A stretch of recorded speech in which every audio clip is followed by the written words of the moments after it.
जय जिनेंद्र बंधुओं, सारथी सेवा समूह में आप सभी का स्वागत है।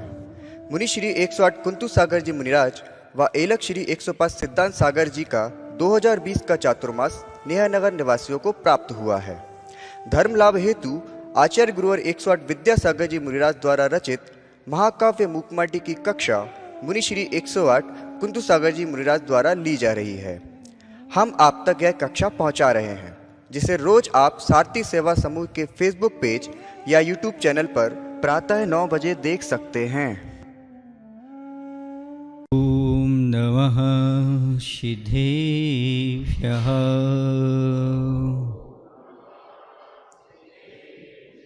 ओम नमः सिद्धेभ्यः। जय श्री ओम नमः सिद्धेभ्यः। कारुण्यमुक्कारम् अर्हन्तारं तहे विसेद्धानम् आर्यवज्झायाणं लोयम्येसौ साहुणं लोयम्येसौ साहुणं। बोले पंच परमेष्टि भगवान की, अहिंसा परमो धर्म की, देवादिदेव श्री महावीर भगवान की, गुरु नाम गुरु आचार्य श्री ज्ञान सागर जी महामुनिराज की, आचार्य गुरुदेव भगवान श्री विद्यासागर जी महाराज की।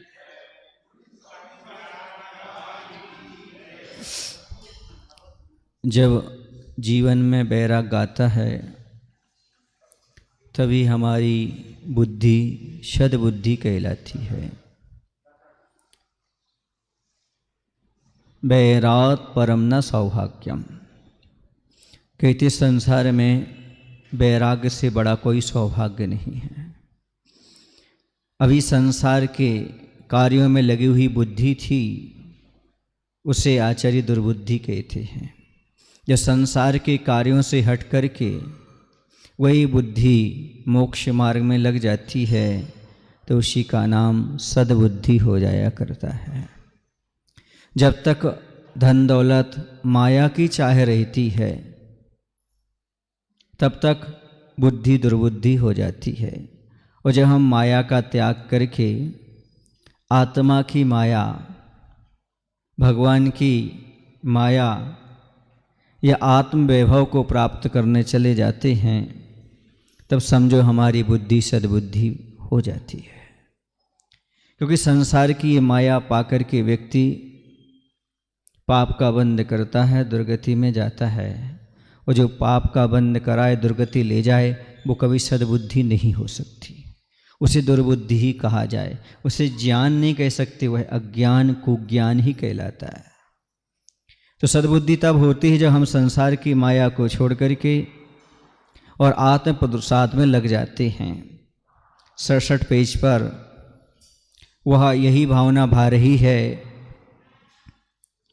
कि यह काया के कारण ही हम संसार में दुखी हो रहे हैं, माया से प्रभावित हो रहे हैं। मेरी मति कब सन्मति हो भगवान। मछली ऐसी भावना भा रही है, और उसकी भावना है कि मैं अंधकूप से बाहर निकल आऊं। अंधकूप में पड़ी हूं मैं, कुरूपता की अनुभूति से कूप मंडूक सी स्थिति है मेरी। कुरूपता की अनुभूति अर्थात बुद्धि की संकीर्णता। कूप मंडूक माने कुएं के मेंढक। कुएं का मेंढक कैसा होता है? कुएं का मेंढक ऐसा होता है, एक बार क्या हुआ कि मानसरोवर में, या यूँ कहा जाए समुद्र के किनारे रहने वाला हंस कुएं में चला गया। कुएं में अंदर गया तो मेंढक दिखाई दिया उससे। उन दोनों की आपस में चर्चा होती है। वह कहता कहाँ से आए हो? बोले बहुत बड़ी दुनिया से आए। कितनी बड़ी दुनिया से आए हो? मेंढक ने छलांग लगा के दिखाई, इतनी बड़ी कुएं में। बोले नहीं, इससे भी बड़ी। उसने और छलांग लगाई, आधा कुआं पार कर गया। बोले इतनी बड़ी? बोले नहीं। और छलांग लगाई, इतनी नहीं। वह दूसरे कॉर्नर पर पहुंच गया, किनारे पर कुएं के। इतनी बड़ी? बोले नहीं। वो हंसने लगा, बोले इससे बड़ी तो दुनिया ही नहीं होती। कुएं के मेंढक की दशा कितनी, दुनिया कितनी समझता, उसी में पैदा हुआ, इतना ही जानता है। हंस ने कहा नहीं भैया, बहुत बड़ी दुनिया है, अभी आप नहीं जानते। सुन रहे ना? इसलिए वह कह रही है मेरी बुद्धि कहाँ, कुएं तक। कुएं की मछली कुएं में पैदा हुई, मुझे कुछ अब विशाल गगन देखना है, मुझे विशाल समुद्र देखना है, पृथ्वी पर आना है। अर्थात धन दौलत में जो अपनी ज़िंदगी लगाता है वो कुएं का मेंढक बन करके रह जाता है, और जिस सबको छोड़ करके वैराग्य धारण करता है वो अनंत संसार को देख लेता है, जान लेता है, सब उसे समझ में आने लगता है।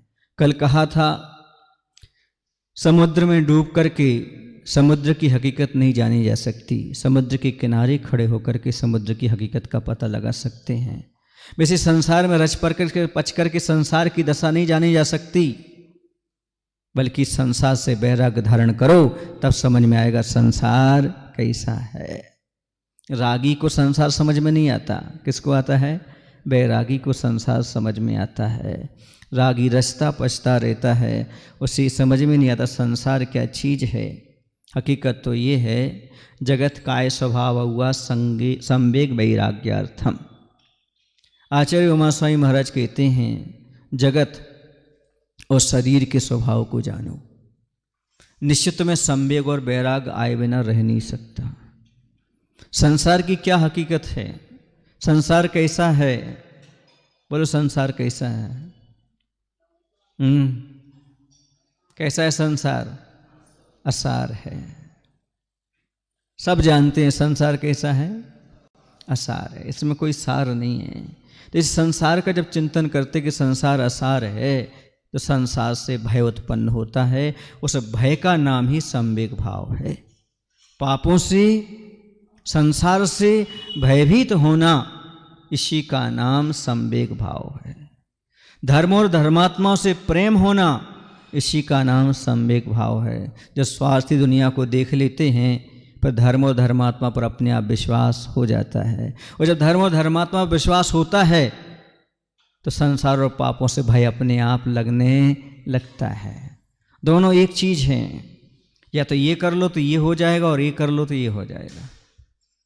संसार से पापों से भय हुआ, धर्मों धर्मात्माओं से प्रेम हो जाएगा। धर्मों धर्मात्माओं से प्रीति हुई, समझो संसार से और पापों से भय हो जाएगा। आज लोग महाराज से क्यों डरते हैं, धर्मात्माओं से क्यों डरते हैं? कि वो पाप से नहीं डरते ना।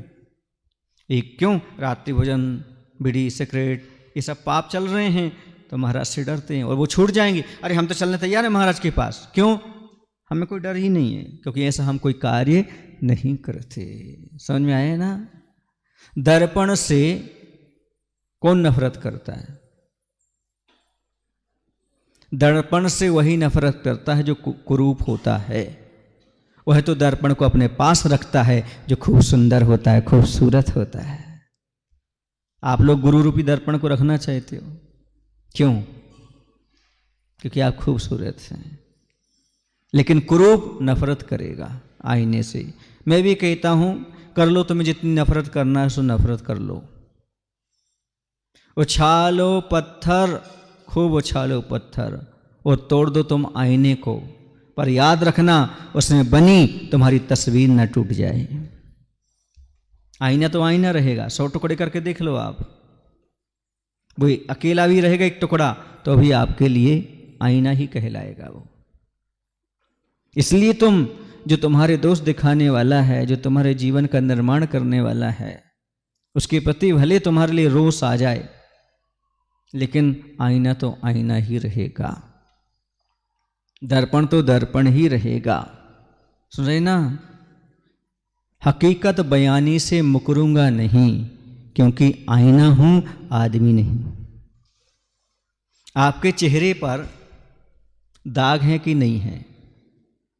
आदमी से पूछोगे वो मुकर जाएगा, कुछ नहीं है, लेकिन दर्पण तो इतना सा भी दाग होगा तो दिखाएगा।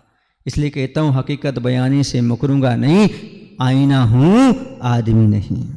आदमी एक बार झूठ बोल सकता है पर आईना कभी झूठ नहीं बोलता। पर क्या करें, जिंदगी भर एक ही खता हम करते आए हैं, धूलती चेहरे पर दर्पण को पोंछते आए हैं। यही गलती हम करते आए अपने जीवन में। हमने कभी अपनी धूल नहीं पोंछी चेहरे की, दर्पण को ही पोंछते आए हैं। अर्थात या तो दूसरे की चिंता बनी रही हमें, या फिर दूसरे दोषी हैं ऐसा कहने में हमारा मन लगा रहा। हमने कभी अपनी कुरूपता को नहीं जाना, लेकिन कुरूपता की अनुभूति से, कूप मंडूक से स्थिति है मेरी, वह कह रही है मछली, मेरे अंदर ये संकीर्ण बुद्धि है। कूप मंडूक माने संकीर्ण बुद्धि वाला। कुएं के मेंढक बने हो तुम तो, अर्थात तुम्हारी बुद्धि संकीर्ण है। तुम यहाँ वहाँ की बेड़ियों में, जात पात की, परिवार की, इन सब की बेड़ियों में बंधे हुए हो। उन्मुक्त हो जाओ, बाहर निकलो, तब समझ में आएगा। गति मति और स्थिति सारी विकृत हुई हैं, स्वरूप स्वभाव ज्ञात कैसे हो। कह रहे गति भी बिगड़ी है। संकीर्ण बुद्धि वालों की ऐसी होती, गति भी बिगड़ती, मति भी बिगड़ती है, स्थिति भी, सब विकृत हो जाते हैं। क्योंकि संकीर्णता मूर्खता का ही दूसरा नाम है। जहाँ पर संकीर्णता आ जाती है वहाँ पर मूर्खता अपने आप आ जाती है, मान करके चलिएगा। इसलिए मूर्खता से बचने का एक ही उपाय है, अपने जीवन में संकीर्ण बुद्धि का त्याग कर दीजिएगा। संकीर्ण बुद्धि वाले अपने आप को बहुत बुद्धिमान मानते हैं, होशियार मानते हैं, लेकिन वो भूल जाते हैं ये संकीर्ण बुद्धि नहीं रखना। गति मति स्थिति सब बिगड़ जाती है, इसलिए सब कुछ बिगड़ी है। फिर मुझे निज स्वरूप अर्थात ज्ञान कैसे प्राप्त हो, स्वरूप स्वभाव ज्ञात कैसे हो। मेरा स्वरूप क्या है, मेरी आत्मा कैसी है, इसका हमें ज्ञान कैसे हो सकता है।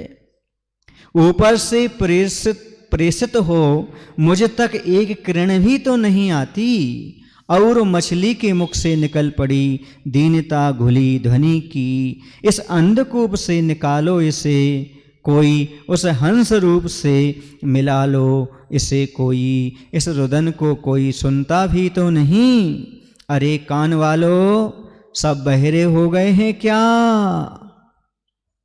वह मछली कह रही है कि ऊपर से भेजी प्रकाश सम्यक ज्ञान की किरण भी तो मुझ तक नहीं पहुंचती, मतलब सूर्य की किरणें वहाँ कोई अंधकूप तक नहीं पहुंचती, ऐसी सम्यक ज्ञान की किरण उसके यहाँ तक नहीं पहुंचती। वह भव्य आत्मा कह रही है, और कह रही है कि दीनता घुली ध्वनि निकल पड़ती है, कोई इसे इस अंधकूप से निकालो, कोई परमात्मा स्वरूप में मिला दो, मेरे इस रुदन को कोई सुनता भी नहीं, अरे कान वालों सब बहरे हो गए हो क्या, मेरी आवाज आज तक क्यों नहीं पहुंच रही है। कुएं के अंदर मछली आवाज देती है, मुझे बाहर निकालो, बाहर निकालो, कोई तो मुझे बाहर निकाल दे। यह रुदन अरण्य रोदन ही रहा, ऐसा सोच पुनः विकल्पों में डूबती है मछली, और उस डूबन में एक किरण मिल जाती है उसे कि सारहीन विकल्पों से जीने की आशा को विष ही मिल जाता है खाने के लिए, और चिरकाल से सोती कार्य करने की सार्थक क्षमता धैर्य धीरती वह खोलती है अपनी आँख दृढ़ संकल्प की गोद में ही। बस कृत संकल्पिता हुई मछली ऊपर भूपर आने को।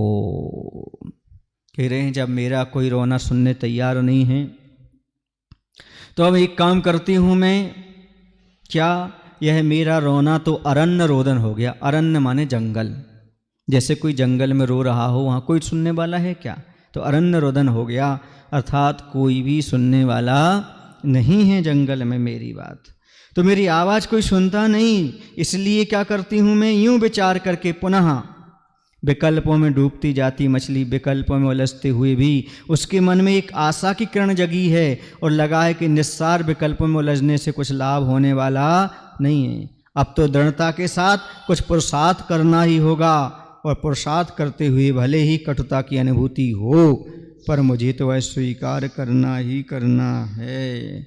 और ऐसा करते हुए इस प्रकार चिरकाल से कार्य करने की क्षमता दृढ़ संकल्प के रूप में परिवर्तित होती है। मछली सोचती है अब कुछ भी हो, कैसा भी साधन मिले, ऊपर धरती पर जाना है अवश्य। वह संकल्प ले ली। समझ रहे आप?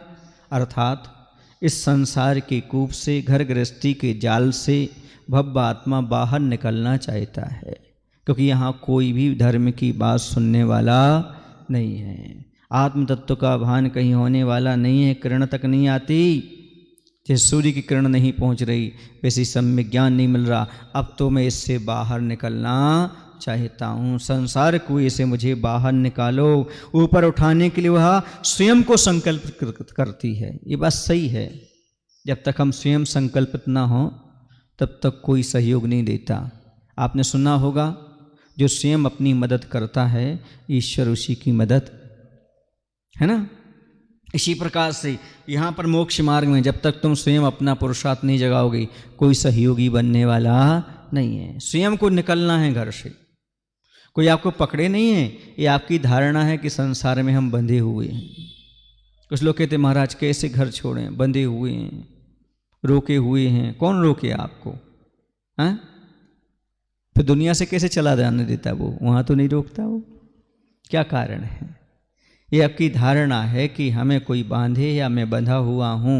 हकीकत तो ये एक क्षण में आप उस बंधन को तोड़ सकते हो। बस दृढ़ संकल्प होना चाहिए। कठिनाइयाँ बहुत आती हैं, पक्का है, धैर्य भी रखना पड़ता, हाँ, इसके बिना संभव नहीं है। लेकिन जब कभी भी कल्याण होगा तो अपने संकल्प से ही होगा। और तब आप छूटे को तभी छूटोगे, दूसरा छोड़ने वाला नहीं। एक बार की बात है, बहुत सारे ऊंट थे और ऊंट का मालिक भी साथ में था, और ऊंटों को जो ले जा रहा था उसका नौकर भी साथ में था। चलते गए, एक नगर से दूसरे नगर में पहुंचते थे और वहाँ कहीं बगीचा, एकांत स्थान देख करके सब ऊँटों को ठहरा दिया करते थे। एक शहर में पहुँचे, शहर के बाहर वीरान था, वहाँ पर ऊँट का मालिक जो था वह वहीं पर शयन कर रहा था। रात्रि का समय होने को था, सारे के सारे ऊँटों को बांधना था। सब ऊँट बंध चुके थे, एक ही ऊँट के लिए रस्सी नहीं मिल पा रही थी। अब वहाँ कहाँ रस्सी रखी, कहाँ से लाएं? उसने जाकर मालिक से कहा, मालिक सारे ऊँट जो हैं बंध चुके हैं, एक ही ऊँट रह गया जिसे बांधना है। बोले रस्सी नहीं है। बोले कोई बात नहीं, उसका कान पकड़ो, और कान पकड़ करके जो कहाँ पर खूंटा गड़ा हुआ है ना लकड़ी, उसके पास ले जा कर के 1 2 ऐसे 3 उसके गले में ऐसे हाथ फिराओ और वो खूंटे के पास खड़ा कर दो, बस आ जाओ। समझ रहे हैं आप? आ गया। उस ऊँट को लगा कि मैं बंध चुका हूँ और खूंटे से बंध गया। समझ रहे हैं ना? रस्सी का सारा भी उसने किया, उस प्रकार का एक्शन भी किया, बस बंधा रहा। सब सुबह हुई, सारे ऊँटों की रस्सी खोल दी गई, सारे चले गए, वो वहीं खड़ा है। मालिक कहता क्यों भाई, उसकी रस्सी नहीं खोली क्या? बोले उसे बांधा ही क्या था जो हम रस्सी खोलें? बोले कैसे किया था? बोले ऐसी रस्सी, बोले जैसे आपने उसे बांधा था उसी प्रकार से अब खोलो। ऐसा खोला, खूंटे के साइड में किया, उसने दौड़ लगा दी।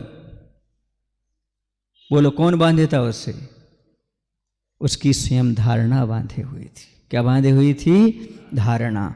वैसे उदाहरण तो गधे का भी मिलता है, जिसकी गलत हो जाए धारणा उसका नाम है गधा। तो उसकी धारणा गलत हुई, वह समझ रहा था कि हमें कोई बांधे है, कोई नहीं बांधे। ऐसे आप लोग समझ रहे हो कि हमें कोई बांधे है, कोई नहीं बांधे है।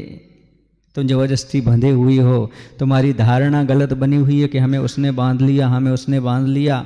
हम बच्चों के मोह में, नाती पोता के मोह में बंधे हुए हैं, कोई किसी को बांध नहीं सकता। समझ रहे ना? जिसको निकलना है, जिसे आत्म कल्याण करना है, वह इतना समय नहीं लगाता, वह आत्म कल्याण में प्रवृत्त हो जाता है। मात्र दृढ़ संकल्प की आवश्यकता होती है। जिसके पास दृढ़ संकल्प होता है वही वह उससे बाहर निकल सकता है, अन्यथा नहीं। आत्मविश्वास चाहिए, आत्म पुरुषार्थ चाहिए।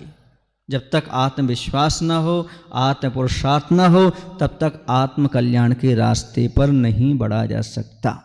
जिसके पास आत्म पुरुषार्थ, आत्मविश्वास कोट कूट कर भरा है, उसे आत्म कल्याण के मार्ग पर जाने से कोई रोक नहीं सकता, कोई नहीं रोक सकता। आज तक ना कोई रोक पाया है और ना आगे कोई रोक पाएगा। कहते भी हैं, हिमालय से ऊंचे और सागर से गहरे, इन्हें कौन बांधे, इन्हें कौन रोके। मुनियों को कोई रोक पाया क्या? त्यागियों को रोक पाया क्या? इन्हें कौन बांधे, इन्हें कौन रोके? कोई नहीं रोक सकता। इसी प्रकार से यहाँ कह रहे हैं, अब मुझे कोई नहीं रोक सकता। मछली कह रही है, मैं दृढ़ संकल्प ले लिया है, मैं संकल्पित हो गई हूँ, अब निश्चित वह कार्य मेरा होगा। नश्वर प्राणों की आस भाग चली, ईश्वर प्राणों की प्यास जाग चली मछली के घट में। जैसे उसने संकल्प लिया तो नश्वर प्राणों की आस भाग गई, अर्थात अब मेरे प्राण रहें या ना रहें, इसकी मुझे कोई चिंता नहीं है। क्यों? ये नियम है। संकल्प का पहला साथी होता है अभय। कौन होता? अभय। जिसका संकल्प आ जाता है, वैराग्य आ जाता है, उसके पास अभय निश्चित आ जाता है। वैराग्य मेवा भयम। संसार में हर चीज में हर जगह भय है। यदि अभय है, निर्भयपना है, तो वैराग्य में है। और संकल्पित होकर के, वैरागी होकर के जब आ जाता, किसी प्रकार का भय नहीं रहता। हमारे प्राणों का क्या होगा, यह कभी नहीं सोचता। दृढ़ संकल्प हुआ, क्षणभंगुर नासवान प्राणों की चाह दूर गई। प्रभु प्राप्ति की प्यास मछली के अंतःकरण में जागृत हो गई। अब मुझे तो मात्र प्रभु की प्राप्ति करना है, अर्थात मुझे प्रभु बनना है। एक ही भावना उसके अंदर आ गई। बाकी नश्वर प्राण, ये तो एक दिन छूटना ही है, इनका क्या है। लेकिन मुझे इस प्राणों में बहुत कुछ प्राप्त करना है। आचार्य कहते हैं, नश्वर जीवन से भी अविनश्वर परमात्मा प्राप्त किया जा सकता है। ये नश्वर है शरीर, लेकिन इससे साधना करके हम अविनश्वर परमात्मा को प्राप्त कर सकते हैं। ऐसी साधना हम अपने जीवन में कर सकते हैं। है तो नश्वर। बोलो, किसका शरीर नहीं छूटता? अकेला पापियों का छूटता है कि धर्मात्मा का भी छूटता है? सबका छूटता है। एक न एक दिन इस शरीर का क्षय होगा, अर्थात आयु कर्म का क्षय होगा। चाहे वह धर्मात्मा हो, चाहे वह पापी हो, कोई भी प्राणी हो, उसके शरीर को तो छूटना ही छूटना है। ये बात अलग है, जो व्यक्ति अपने जीवन में सजग नहीं होता, उसका शरीर छूटता है। जो सजग होता है, वो संलेखना पूर्वक अपने शरीर का त्याग करता है, धर्म की रक्षा के लिए शरीर का त्याग कर देता है। छूटेगा तो ये पक्का है, लेकिन एक बुद्धिपूर्वक, एक अपने आप कभी भी चला जाता है। दोनों में बहुत अंतर है। एक धर्म की रक्षा करते हुए शरीर का त्याग। देखो दुनिया में कितने लोग जा रहे हैं, लेकिन उन्हें परमवीर चक्र नहीं मिलता। परमवीर चक्र किनको मिलता है?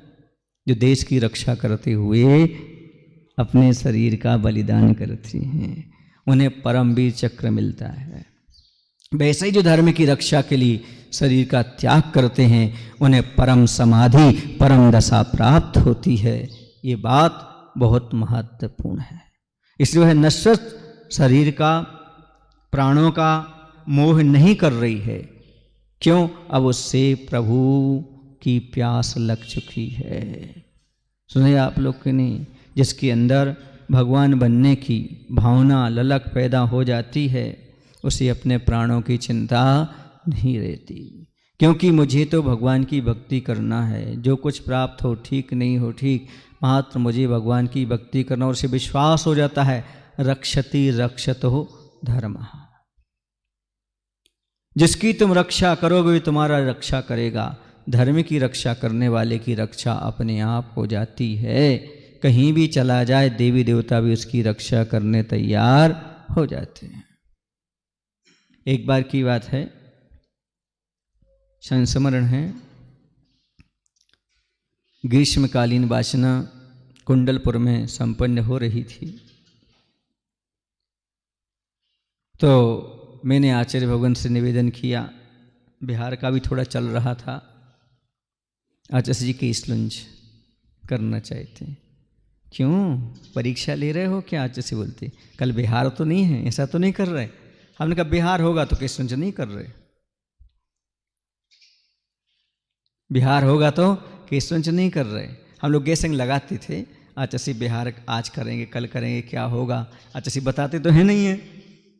तो कहने लगे करना है केसुंज, करना है कर लो। हमने कर लिया, समझ गए ना। फिर दूसरे दिन जब केसुंज आज संकल्प लिया कल केसुंज करना है, वहाँ बिहार नहीं हुआ, ठीक है ना। फिर पारणा हुई, तीसरे दिन पारणा हुई और बस आचार्य शाम के बाद 2-2:30 बजे बिहार कर लिए। आप कहते ना मूड मुड़ाए और भोले पड़े, केसुंज किए। गर्मी का समय, कुंडलपुर की गर्मी आप जानते ही, वहाँ से बड़े बाबा कैसे पीछे हिनोती के रास्ते पर उतर गए। अब तेज धूप थी, आचार्य चलते जा रहे। हमने मुनीषी सुब्रत सागर जी महाराज से कहा, महाराज एक काम करें, अपन पेड़ के नीचे बैठे, थोड़ी देर बाद चलेंगे जब थोड़ी ठंडक हो जाएगी। कुम्हारी गांव था वहाँ, कुम्हारी गांव, तो वहाँ तक पहुँचना था, पहुँच जाएंगे अपन धीरे धीरे। बोले ठीक है, तो ऐसा कर लेते। बैठ गए हम दोनों महाराज। फिर थोड़ी ठंडक सी हुई, हम लोग चलते बने और एक बादल का टुकड़ा आ गया ऊपर। क्या आ गया? बादल टुकड़ा। आचार्य ने बीच में पूछा भी प्रसाद सागर जी महाराज से, क्यों कुंथू आ रहा है? तो भी छोटे बच्चों की पिताजी को ज़्यादा चिंता बनी रहती है। और पता नहीं क्या एक बादल का टुकड़ा आया, हम लोग उसके सहारे सहारे चलते गए, अर्थात नीचे धूप नहीं रही और कहीं कहीं तो बीच बीच में रिमझिम बारिश भी होती रही। और जब हम वहाँ पर पहुँचे जहाँ आचार्य पहुँच चुके थे जिस नगर में, कुम्हारी में, प्रसाद साहब जी बोलते आचार्य आपको याद कर रहे थे। हम आचार्य पास गए, जी। हमने कहा आचार्य हम आ गए। अच्छा आ गया कुंथू, आ गया। हमने कहा जी। बोलते देखो केसुंज हुआ था और गर्मी थी, चिंता तो थी, इतना लंबा विहार था गर्मी का, आज ही पारणा हुई। हमने कहा आचार्य आपकी कृपा से सब कुछ हो गया। हमने कहा पता नहीं आपने जब चिंता की होगी तो एक बादल का टुकड़ा पहुंच गया, आपने भेजा होगा और रिमझिम में पानी भी गिरा। अरे ऐसा हुआ? हमारे यहाँ ना तो बादल का टुकड़ा था आचार्य बोली, ना रिमझिम पानी गिरा। तो हमने कहा आचार्य सब आपने व्यवस्था की थी, आपने भेजा होगा, आपकी चिंता की तो वहाँ पहुँच गए। बोले मैंने नहीं किया, जिसका रास्ता सही होता है, जो सम्यक दृष्टि होता है, उसकी मनुष्य प्रकृति का देवता भी आकर के सहयोग करते हैं।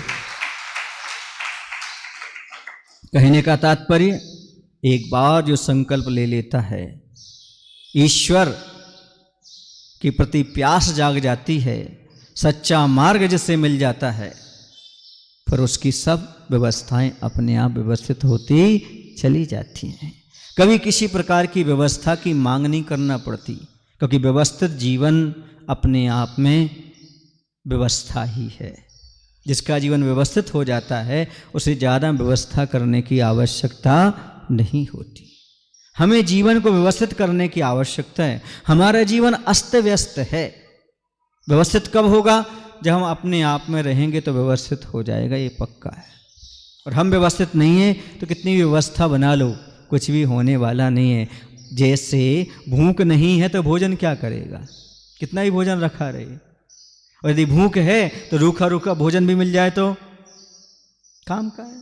इसी प्रकार से यदि हम व्यवस्थित हैं फिर व्यवस्था की आवश्यकता नहीं, सब अपने आप व्यवस्थित होता चला जाता है। तो ईश्वर प्राणों की प्यास जाग चली मछली के घट में, अब उसे प्यास लगी हुई है।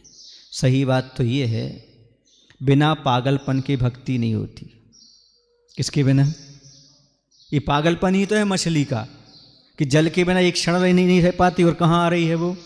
ऊपर आ रही है। जिस परिवार में पला पोसा वो व्यक्ति सबको छोड़ करके गुरु और प्रभु के चरणों में पहुंच जाता है, दुनिया उसे पागल ही तो सिद्ध करती है। देखो ना, दुनिया के लोग भोग की ओर बढ़ रहे हैं और योग की ओर बढ़ रहे हैं। आप लोग घर छोड़ करके, शांति छोड़ करके धन कमाने दौड़ रहे हो, और वो धन्य है त्यागी वृत्ति जो धन को छोड़कर शांति पाने के लिए जा रहे हैं। आप शांति छोड़ करके धन पैसा दौलत के पीछे पड़ रहे हैं। बताओ पागल कौन? आप पागल हो क्या मनोज? नहीं, वो कह रहे नहीं है। बिल्कुल ये नियम है, पागल कभी अपने आप को पागल कह ही नहीं सकता। ये नियम है, कहेगा ही नहीं वो। किसी भी पागल से पूछ लेना आप, मनोज से ही नहीं, किसी भी पागल से पूछ लेना आप, सरल से पूछो, वो ये कह देगा नहीं मैं पागल नहीं हूं। आगरा जाकर के आप चले जाओ, मेंटल केस ऐसा ही होता है, समझ गए ना? इसी प्रकार से हम दूसरे को पागल मानते रहते हैं। क्या मानते रहते? अरे ये तो धर्म ही धर्म कर रहा है, ये तो पागल हो गया। और जो पैसा कमाता है उसके लिए वो धर्मात्मा सोचता है, ये तो पागल हो गया। दिन भर कहाँ? पत्नी को पति पागल लगते हैं और पति को पत्नी पागल लगती है। क्यों? क्योंकि पत्नी धर्म में लगी रहती है, तो पति कमाने चले जाते हैं।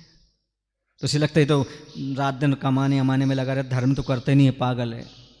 और पति को लगता है इन्हें मंदिर से फुर्सत ही नहीं मिलती, जब मंदिर की बात, जब व्रत की बात, ये पागल लगता है। कभी कभी ऐसा होता है पति धार्मिक ज्यादा होता है, पत्नी नहीं होती, तो उसे पागल लगता है। बताओ पागल कौन है? क्या कह रहे?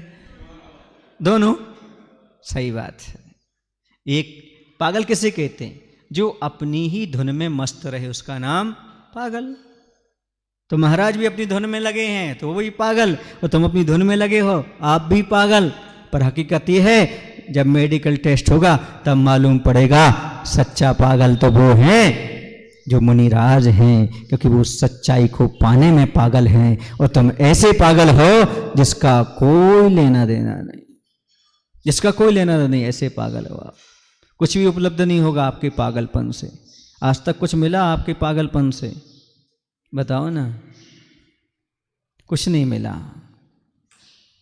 आप उसी की तो हो गए जो तुम्हारा नहीं हो पाया। यह पागलपन नहीं तो और क्या है? आप शरीर के धन के हो गए। ये शरीर और धन कभी आपका हुआ है क्या? नहीं। तो कहते ये पागलपन ही है, आप उसके हो गए जो आपका कभी हो नहीं सकता। सुन रहे ना? कोई साथ नहीं देगा। लेकिन जो त्यागी वृत्ति सबको छोड़ करके आ गए साधु संत, उन्हें ऐसा धन मिल गया जो उनका ही है, उनके साथ ही जाएगा। अब बताओ पागल कौन? जो अपनी वस्तु पाने के लिए जाए सो वो बुद्धिमान है, जो पराई वस्तु लेने जाए वो सही में पागल ही है। इसलिए अभी भी कुछ नहीं बिगड़ा, ट्रीटमेंट ले सकते हो। पर एक बात बताऊं आपको, रोगी का इलाज हो सकता है, पागल का नहीं। पूछो क्यों? पूछो ना भाई। इसलिए क्योंकि रोगी अपने आप को रोगी मानता है, इसलिए उसका इलाज हो सकता है। पागल अपने आप को पागल नहीं मानता तो उसका इलाज क्या हो? एक बार एक पागल था तो डॉक्टर उसके पास गया। डॉक्टर कहता है क्यों भाई आज तो बहुत खुश नजर आ रहे? बोले वो बात तो ठीक है। बोले आप भी बिल्कुल हमारे जैसे लग रहे आज। क्या कहता है? हमारे जैसे लग रहे हैं आप भी आज। समझ में आ रहा है आपको? हाँ, बहुत कठिन होता है। हाँ, एक पुराना कोई नेता था, उसने पागल खाने फोन किया। सुन रहे ना? बोले कौन? बोले मैं, आप जानते नहीं, मैं फलाना नेता बोल रहा हूँ। बोले हाँ, पागल हो क्या? पागल खाने से फोन गया। तो पागल हो क्या? फोन रख दो, यहाँ तो कई पागलों के फोन आते रहते हैं। नेता ने फोन रख दिया। क्या रख दिया? अब वो पागल खाने पहुंचा। नेता पागलों से मिला। बोले तुम कौन हो? बोले हम देश के फलाने नेता हैं। बोले यहाँ हम लोग भी यही बोलते थे, अब सुधर गए। जब आए थे तब हम लोग भी यही बोलते थे। उसका कोई इलाज नहीं है। पागलों का कोई इलाज नहीं होता। इलाज किसका होता है? हंस लो हंस लो, रोगियों का होता है। इसलिए कह रहा हूं कि आप लोग जानबूझ करके पागल हो, जानबूझकर अंध बने हो। आंखन वांदी पाटी, जिया जग धोते की ठाठी। जानबूझ करके महाभारत में दो पात्र थे, एक धृतराष्ट्र, दूसरे गांधारी। एक को दिखता नहीं था, दूसरे ने। आप लोग दो में से कौन हो? मुंह पट्टी वाले नहीं पूछ रहा हूं, अभी मार्क्स वाले नहीं पूछ रहा हूं। धृतराष्ट्र तो जन्म से ठीक है, लेकिन गांधारी ने क्या किया था? बोलो ना। इसी प्रकार से जो धर्म को नहीं जानते, जो संसार की क्षणभंगुरता को नहीं जानते, जो धर्म के महत्व को नहीं जानते, वो धृतराष्ट्र जैसे हैं। लेकिन तुम तो सब जान करके भी आंखों पर क्या बांधे हो? गांधारी बन करके बैठे हुए हो। अभी भी चेत जाओ, अभी भी समझ जाओ, हमें गांधारी जैसे नहीं बनना, हमें धृतराष्ट्र जैसे नहीं बनना, हमें तो संजय जैसे बनना है, ताकि हम दूसरे की बात को भी जान सकें और अपनी बात को भी जान सकें। युद्ध क्या है, युद्ध का परिणाम क्या है, सब कुछ समझ में आ जाए। या विदुर जैसे बन जाओ, सबको समझाओ, इस युद्ध से कोई फायदा नहीं है। क्या कर रहे हो तुम? तड़फोगे, धन दौलत पाकर के अभी भी तड़फ रहे, आगे भी तड़फोगे। ये धन दौलत में, इन सब में सुख नहीं है। सुख यदि आपको कहीं मिलेगा तो इन सब के त्याग में ही मिलने वाला है, ग्रहण में कभी सुख नहीं है। ऐसी प्यास, अद्भुत प्यास है आत्म तत्व को पाने की, परमात्मा को पाने की। ये प्यास हर किसी के अंदर पैदा नहीं होती। धन कमाने की इच्छा सबके अंदर होती है, राजनीति में जाने की इच्छा होती है, कलाकार बनने की इच्छा होती है, लेकिन भगवान बनने की इच्छा क्यों नहीं होती?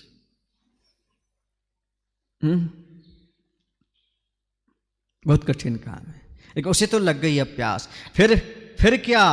जड़ भूत जल का प्यार निराधार कब तक टकेगा? वह भी पल में हुआ पलाए तो छू मंतर कहीं। अभय है कि अमय है? अमय का निलय मिला, सभय का विलय हुआ। मछली के जीवन में यहीं से घटित विजय हुआ। धन्य कह रहे हैं, मछली के अंदर इस वैराग्य दशा में अब कूप से जल खींचने का कार्य आगे बढ़ रहा है। तो उस समय कह रहे, जड़भूत जल का प्यार कैसे टिकेगा? जिससे वैराग आ जाता है, उसे धन दौलत परिवार शरीर का राग नहीं होता, वो अपने आप छूट जाता है। तो कह रहे फिर इस वैराग दशा में जड़भूत जल का प्यार कैसे टिकेगा? उसका क्या है? जल ही जीवन है, जल ही सब कुछ है। तो अब उसका जड़भूत जल का प्यार अब निराधार हो गया, अर्थात वह प्यार छूट गया। वह भी पल भर में दूर हुआ। अभय का सहारा मिला। अमय नहीं, अभय होना चाहिए। हाँ, अभय का निलय और सभय का विलय हुआ और भय दूर हो गया। अभय उत्पन्न हो गया, बैराग आ गया तो अभय आ गया और भय दूर हो गया। प्रारंभ हुई मछली की अब जीवन में यही कोई घटना, कुछ ना कुछ बात उसके अंदर अब चली। अब कूप से जल खींचने का कार्य होगा। तो कह रहे हैं यहाँ पर अब उसे लगा। सही बता दें, जब आदमी को भगवान को पाने की इच्छा हो जाए, उसका भय समाप्त हो जाता है। जब मोक्ष मार्ग पर बढ़ने लगता है, सारे भय समाप्त हो जाते हैं। जब मेरी छोटी उम्र में दीक्षा हो रही थी, 21 वर्ष का था उस समय, बीए फाइनल का एग्जाम देकर आया था, एक पेपर फिर भी रह गया था। उस समय सब लोग कह रहे थे, अरे आपको पता नहीं है आचार्य जी मुनि दीक्षा दे रहे हैं। क्या दे रहे हैं? मुनि दीक्षा दे रहे हैं। बहुत कठिन है। अभी ना छुल्लक बने या अपना एलक बने, सीधे कॉलेज से आकर के और क्या करना चाहते हो? मुनि बनना चाहते हो। आचार्य ने पहले पूछ लिया था हमसे, जो हम करेंगे सब ठीक होगा? हमने कहा आचार्य जो आप करो सब ठीक है, हम तो आपके चरणों में रहने के लिए आए हैं। बस आचार्य से सब कुछ पूछने के बाद ये कहा, कल जो होगा देख लेना, बाहर किसी को मत बताना। सुने ना, सब लोगों ने कहा भैया मुनि दीक्षा है, बहुत कठिन है, ऐसा है, सब बातें सबकी चलती, सुनते रहे। सुने आप लोग की नहीं? हाँ, सब लोगों ने कहा, लेकिन भय उत्पन्न नहीं हुआ, संकल्प नहीं डिगा। आज नहीं तो कल मंजिल तो यही पाना है। बिल्कुल बीच में किसी चीज का कोई रोक टोक नहीं, सुन रहे ना, सीधा डायरेक्ट, हमें कोई दिक्कत नहीं है। अपन ने तो कोरे कागज पर अंगूठा लगा दिया, आचार्य श्री आपके चरणों में समर्पित, अब आपको जो लिखना हो सो लिख दो, जो सी दीक्षा लिखना हो तो लिख दो। बस दूसरे दिन मालूम पड़ा मुनि दीक्षा हो रही है, कि संच हो गया, मंच पर बैठे हुए हैं, बड़ा आनंद का अनुभव, कोई भय नहीं, वैराग्य मेवा भयम, जहाँ वैराग्य आ जाता है वहाँ किसी प्रकार का भय नहीं रहता। और जब गुरु के चरणों में अपनी नैया सौंप दी तो अब किसी की चिंता नहीं, किसी की परवाह नहीं। सच्चा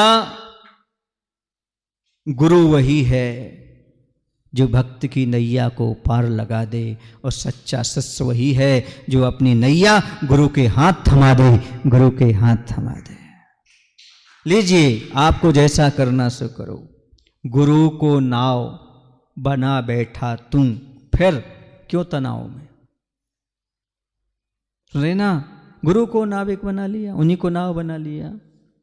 गुरु तुम नाव हो या नाविक हो, लेकिन तुम नेक। गुरु तुम नाव हो या नाविक हो, लेकिन तुम नेक। दुनिया में तुम्हारे शिष्य बहुत होंगे, पर मेरे गुरु तो बस एक, मेरे गुरु तो बस एक। ये अपने आप में अद्भुत प्रसंग होता है जिस समय हम अपने आप को गुरु के चरणों में समर्पित करते हैं, इस विश्वास से कि अब हमारी नैया जब गुरु के हाथ में है, गुरु हमारे नाविक हैं, खेवैया हैं, पर हमें किसी प्रकार की चिंता करने की आवश्यकता नहीं है। जो स्वयं चिंता करता है फिर गुरु उसकी चिंता छोड़ देते हैं, और जो गुरु पर छोड़ देता है फिर गुरु उनकी चिंता अवश्य करते हैं। इसलिए अब घबराने की आवश्यकता नहीं है। अभय का निलय हुआ, सभय का विलय हुआ। मतलब अभय निलय माने मकान, आगमन, और सभय का विलय माने समापन। भय समाप्त हो गया मछली के जीवन से। सुन रहे ना, किसी भी कार्य करने में एक भय ही तो है जो बाधक है। ऐसा ना हो जाए, ऐसा ना हो जाए। भय का भूत, हवा का जाड़ा, जब देखो जब आगे ठाड़ा। भय को भूत, भय का भूत कैसे? आदमी को भय रहता है और कुछ ऐसी कुछ चीज़ देख लेता है टीवी में हॉरर वाली, बस फिर क्या करता है, सामने कोई दीवाल पर खूंटी पर कपड़ा पड़ा है तो उसे कैसे लगता है वो कपड़ा भी भूत जैसा ही। भय का भूत। हवा का जाड़ा, ठंडी ठंडी हवा चलने लगे, अभी ठंडी लगने लगेगी। जब देखो जब आगे खड़ा हो जाता है। ये भय के भूत से बचने का प्रयास करो, ऐसा ना हो जाए, ऐसा ना हो जाए। भयभीत नहीं, वैराग्य में वयम, जिससे वैराग्य हो जाता है उसे किसी प्रकार का भय नहीं लगता, बल्कि वह आनंदित होता है। जो होगा देखा जाएगा, जो होगा देखा जाएगा। सामना करो, डोंट फिकर बट नॉट चिंता। क्या बोलते हैं आप लोग? किसी प्रकार की कोई फिक्र नहीं, कोई चिंता नहीं, बड़ा आनंद का जीवन हो जाता है जहाँ पर वैराग घटित हो जाए। और जहाँ वैराग आया निश्चित रूप से फिर विजय हुए बिना रह नहीं सकती। वैराग्य से ही विजय प्राप्त होती है, वह जीवन धन्य बनता है, आनंद आता है। और संकल्प हमारा मजबूत होना चाहिए। सीधी बात, संकल्प मजबूत है तो सब कुछ हमारे जीवन में मजबूत है। आपने देखा जड़ें जितनी मजबूत होती हैं ना, वृक्ष उतना मजबूत होता है। इसी संकल्प और वैराग्य बड़ा मजबूत होना चाहिए, तभी आनंद का अनुभव होता है। एक दिन मैंने मंदिर की शिखर पर लहराते हुए ध्वज से पूछा, तू गमों की आंधियों में, दुखों के तूफानों में हमेशा लहराता और फहराता क्यों है? हवा नहीं होगी शांत हो जाएगा, हवा चलेगी तो लहराता फहराता रहेगा। उसने कहा, हे साधु, जैसे तुम उस सर परिसरों में लहराते हो, वैसे हम भी हवा आने पर, आने तूफान आने पर लहराते और फहराते हैं। मैंने कहा कैसे? बोले मैं डंडे में जो हूं ना, किसमें हूं? जो बैराग के डंडे में रहता है वो साधु हमेशा लहराता फहराता रहता है। बैराग का डंडा, पर उस पर कोई पक्षी आकर बैठ जाए, गंदगी कर दे, ध्वज छट जाए, फट जाए, कट जाए, तो भी वह लहराने फहराने के गुण को नहीं छोड़ता। देखा आपने? ऐसे ही जिसके पास वैराग्य हो, कैसी भी परिस्थिति हो, उसके चेहरे पर हमेशा मुस्कान बनी रहती है। वीतरागता का परिणाम है फूल सा मुस्कराना। कैसा? और विज्ञान का परिणाम है फूल सा मुरझाना।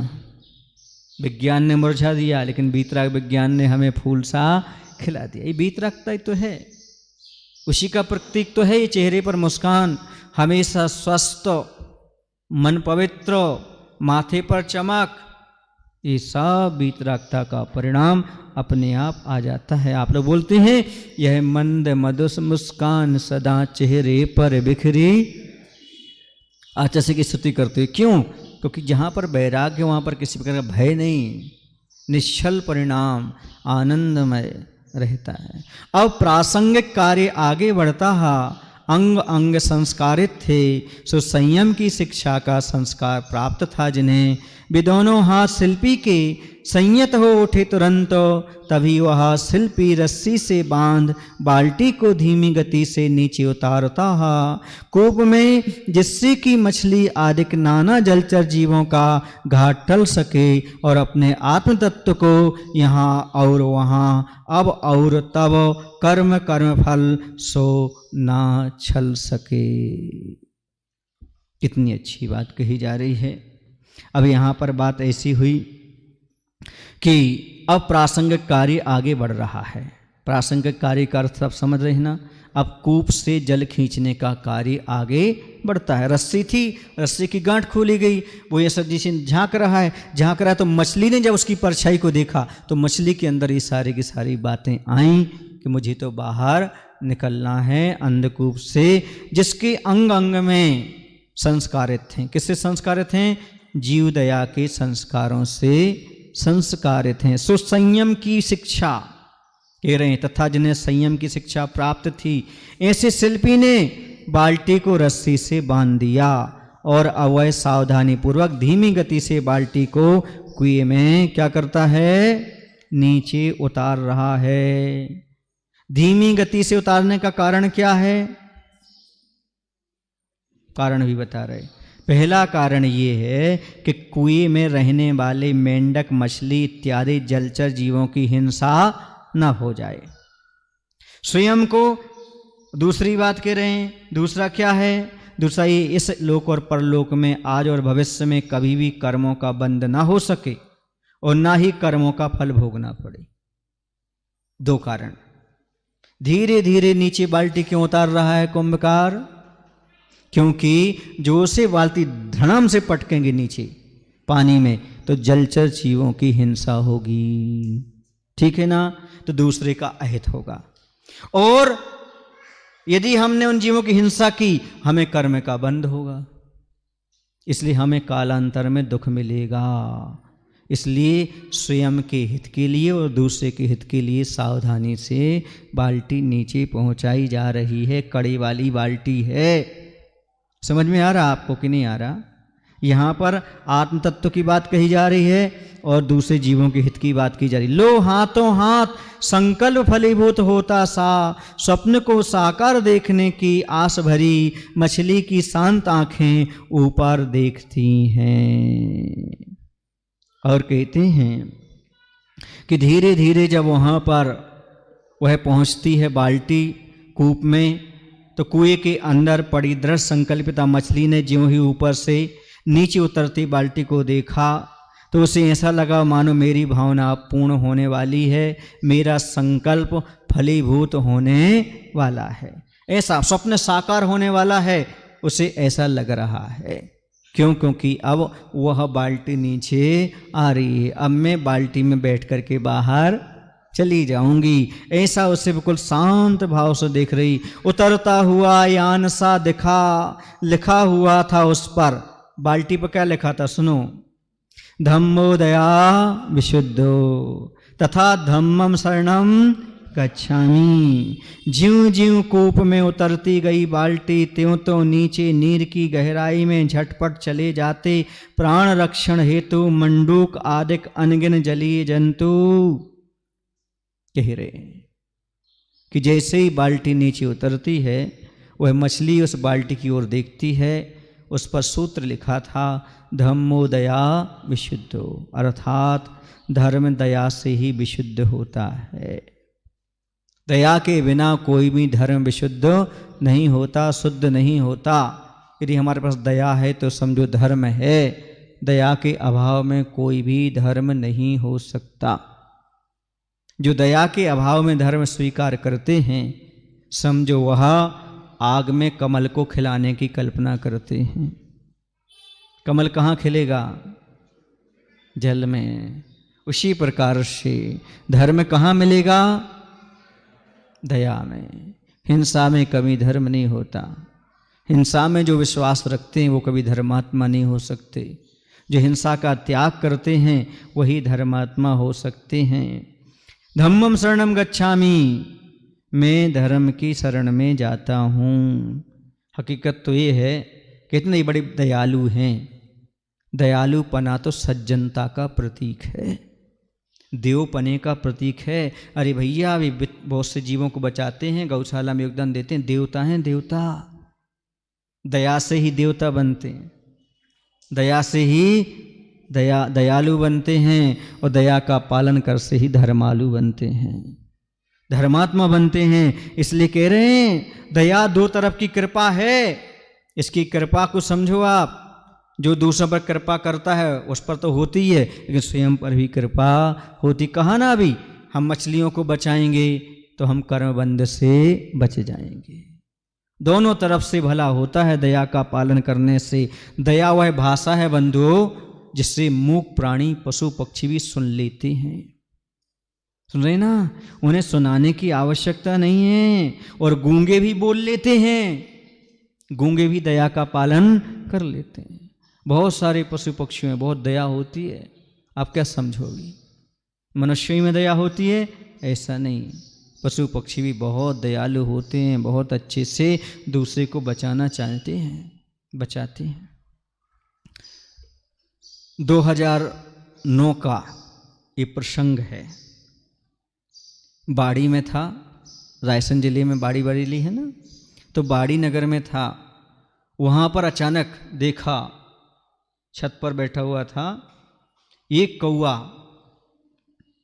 खंबे के पास, बिजली के खंबे के पास आया, उसे करंट लग गया, वह नीचे गिर गया। सैकड़ों कौए इकट्ठे हो गए उसके पास। उसे किसने बताया कि इसे ऐसा हो गया? उनके पास कोई ज्ञान था? वो कोई कॉलेज गए थे? नहीं गए थे। फिर कहाँ से? इसलिए तो कह रहा हूँ अहिंसा, दया, करुणा ये ऐसी भाषा है जिसे पशु पक्षी को पढ़ाया नहीं जाता, अपने आप पढ़ लेते हैं। वो सुनाया नहीं जाता, अपने आप सुन लेते हैं। उनके पास भी इस प्रकार का भाव रहता है। कई जगह आपने देखा होगा मातृत्व भाव, माँ का भाव आपने देखा होगा। गाय कभी कभी बकरी के बच्चे को भी दूध पिला देती है, कुत्ते के बच्चे को भी दूध पिला देती है। ये किसने सिखाया उन्हें?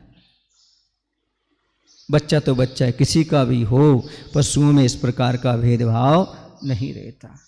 ये सब चीजें, ऐसे सब परिणाम आ जाते, कुछ क्रूर परिणामी जीवों को छोड़ करके, जो प्रकृति से हिंसक होते हैं उनकी बात छोड़ करके बहुत सारे पशु पक्षी हैं जो दया और अहिंसा को समझते हैं। आप भी दया और अहिंसा को समझिएगा और अपने जीवन को धन्य बनाइएगा। बोलिए महावीर भगवान की जय। आचार्य गुरुदेव भगवान श्री विद्यासागर जी महाराज जी की।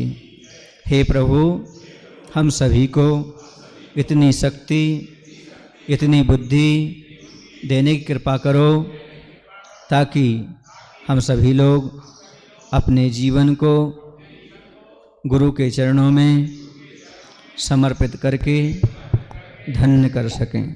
नमो शिवाय। भावों की निर्मल शरिता